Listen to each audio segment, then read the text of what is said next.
We created apprenticeships with business and the communities, putting students on a path to a good paying job, whether or not they go to college. And by the way, we're making college a hell of a lot more affordable. Increasing Pell Grants by $900. Over $15 billion to HBCUs. Minority service institutions, including Hispanic institutions and tribal colleges. We kept our commitment to provide more student relief than ever by lifting the burden of helping millions of families so they could get married, start a family, buy a home, and begin to build family wealth and contribute to the community and grow our economy. It's not costing us, it's creating more wealth. We fundamentally transformed how our economy grows, from the middle out and the bottom up, instead of the top down. You know, my dad used to say there wasn't a whole hell of a lot to drop down on my kitchen table at the end of the month. I come from a basic middle-class family, 3-bedroom house, 4 kids, a grandpop living with us, decent neighborhood, but never a penny to spare.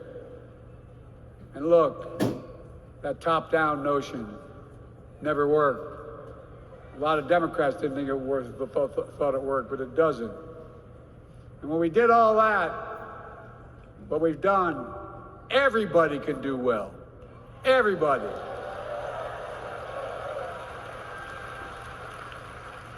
Donald Trump calls America a failing nation. No, I'm serious.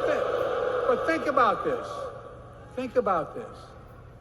He publicly says to the whole world, I'm going to say something outrageous. I know more foreign leaders by their first names and know them well than anybody alive. Just because I'm so damn old. But I'm not joking. Think of the message he sends around the world when he talks about America being a failing nation. He says we're losing. He's the loser. He's dead wrong.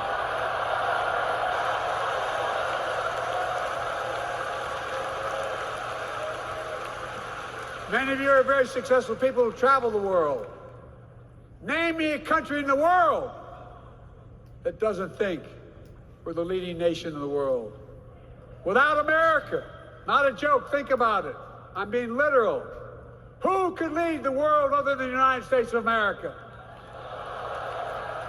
Well, guess what? America's winning, and the world's better off for it.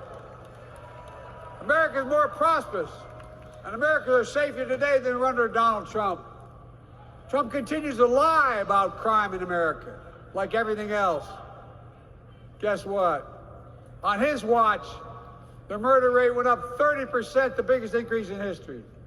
Meanwhile, we made the largest investment, Kamala and I, in public safety ever. Now, the murder rate is falling faster than any time in history. Violent crime has dropped to the lowest level of more than 50 years. And crime will keep coming down when we put a prosecutor in the Oval Office instead of a convicted felon.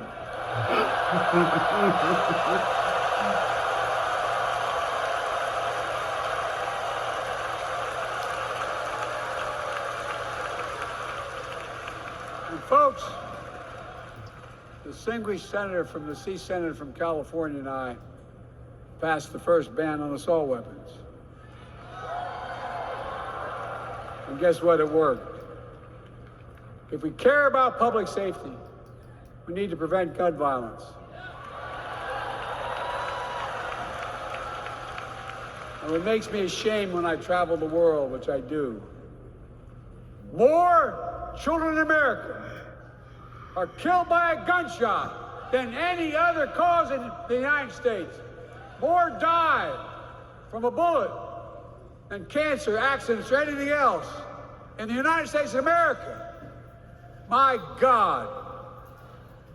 That's why Kamala and I are proud. We beat the NRA when we passed the first major bipartisan gun safety law in 30 years.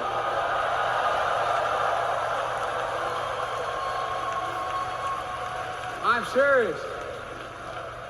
That comes from here. And now it's time to ban assault weapons again. and demand universal background checks.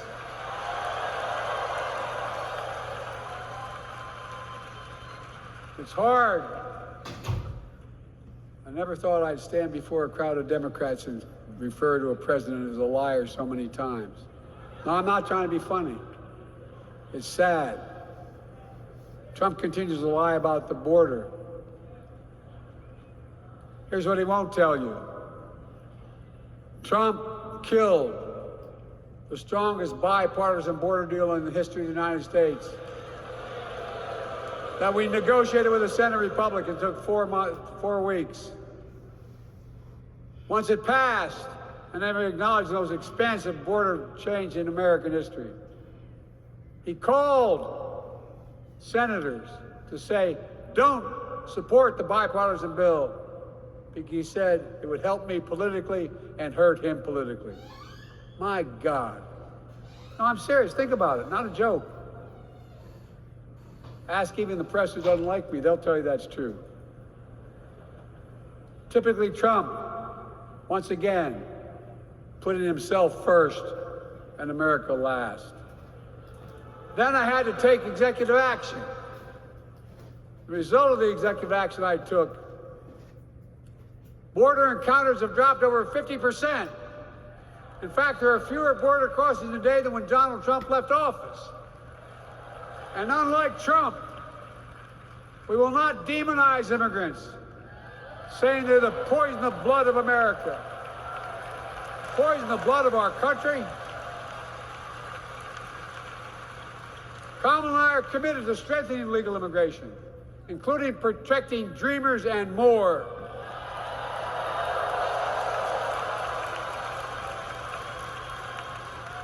And here's what else I believe in. Protecting your freedom to vote, your freedom to love who you love.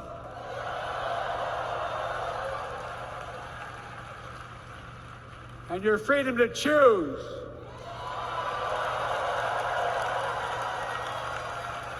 In its decision overturning Roe v. Wade, as you heard earlier tonight, the United States Supreme Court majority wrote the following, quote, women are not without electoral or political power. No kidding. MAGA Republicans found out the power of women in 2022. And Donald Trump is going to find out the power of women in 2024. Watch.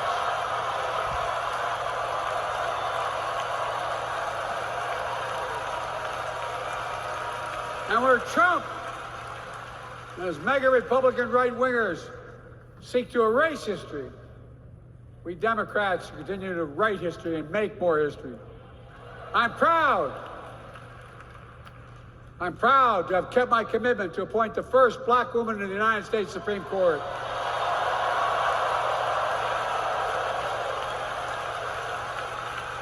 Ketanji Brown Jackson, a symbol for every young woman in America that you can do anything.